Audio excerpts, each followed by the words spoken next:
പറവൂർ ദേശീയപാത 66 നിർമ്മാണത്തിന്റെ ഭാഗമായി കോരിമാറ്റിയ മണ്ണ് മറിച്ചു വിൽക്കുന്നതായി പരാതി. മണൽ കടത്താൻ ഉപയോഗിച്ച 2 ടിപ്പർ ലോറികൾ വടക്കേക്കര പോലീസ് കസ്റ്റഡിയിലെടുത്തു.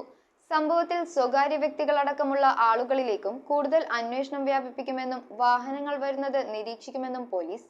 മൂത്തക്കുന്നം മുതൽ ചിറ്റാറ്റുകര വരെയുള്ള ഭാഗത്ത് കോരിമാറ്റിയ മണ്ണ് നിർമ്മാണം നടക്കുന്ന സ്ഥലത്ത് തന്നെ കൂട്ടിയിട്ടിരുന്നു. ഇത് ടിപ്പർ ലോറികളിൽ വിവിധ സ്ഥലങ്ങളിലുള്ള സ്വകാര്യ വ്യക്തികൾക്ക് 2500 മുതൽ 3000 രൂപ വരെ ഈടാക്കി മറിച്ചു വിൽക്കുന്നതായാണ് ആരോപണമുയർന്നിരിക്കുന്നത്. പല പറമ്പുകളിലും മണ്ണടിച്ചു കൊടുത്തിട്ടുണ്ടെന്നും വ്യാപകമായി ടിപ്പർ ലോറികളിൽ മണ്ണ് കയറ്റിപ്പോകുന്നുണ്ടെന്നും പരാതിയുണ്ട്. വടക്കേക്കരയിലെ ചക്കുമരശ്ശേരി ഭാഗത്ത് മണൽ കൊണ്ടുപോകാനെത്തിയ വാഹനങ്ങളിലെ ഡ്രൈവർമാരും നാട്ടുകാരുമായി വാക്കേറ്റമുണ്ടായി. മണൽ ലേലത്തിൽ എടുത്തതാണെന്നാണ് നാട്ടുകാരോട് വാഹനങ്ങളുടെ ഡ്രൈവർമാർ പറഞ്ഞത്. എന്നാൽ കസ്റ്റഡിയിലായ വാഹനങ്ങളുടെ ഡ്രൈവർമാരുടെ പക്കൽ മണ്ണ് കൊണ്ടുപോകാനുള്ള പാസ് ഉണ്ടായിരുന്നില്ലെന്ന് പോലീസ് പറഞ്ഞു. കളക്ടറുടെ ഉത്തരവില്ലാതെ മണ്ണ് കൊണ്ടുപോകുന്നത് നിയമലംഘനമാണ്. ദേശീയപാത 66 നിർമ്മാണത്തിന്റെ ഭാഗമായി മണ്ണ് മറിച്ചു വിൽക്കുന്നതായ പരാതികൾ മുൻപും ഉയർന്നിട്ടുണ്ട്. നിർമ്മാണം നടക്കുമ്പോൾ വഴികൾ നശിക്കുന്ന വീട്ടുകാർക്ക് സൗജന്യമായി മണ്ണിട്ട് ഉയർത്തി കൊടുക്കുന്നതല്ലാതെ സ്വകാര്യ വ്യക്തികൾക്ക് മറിച്ചു വിൽക്കുന്നതിനെ കുറിച്ച് അറിയില്ലെന്നാണ് ഇടപ്പള്ളി കോട്ടപ്പുറം റീച്ചിലെ നിർമ്മാണ പ്രവർത്തനങ്ങൾ കരാറെടുത്ത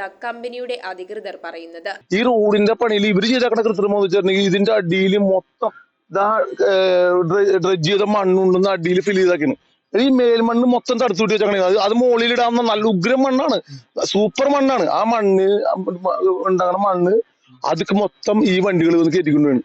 ഈ ലാസ്റ്റ് ആയപ്പോഴാണ് 2 വണ്ടി പോലീസ് കസ്റ്റഡിയിലെടുത്തിട്ടുള്ളത്. ബാക്കി 100 കണക്കിന് ലോഡുകൾ ഇവിടുന്ന് കയറിപ്പോയിട്ടുണ്ടായിരുന്നു, 100 കണക്കിന്.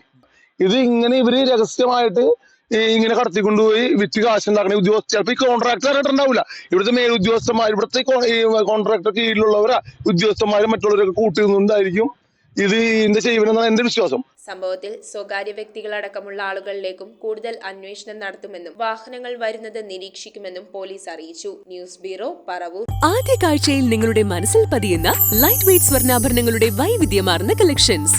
250 മില്ലി മുതലുള്ള കുട്ടിവളകൾ, 1.5 ഗ്രാമിൽ തുടങ്ങുന്ന മാലകൾ, 2 ഗ്രാം മുതലുള്ള വലിയ വളകൾ. Aleena golden diamonds.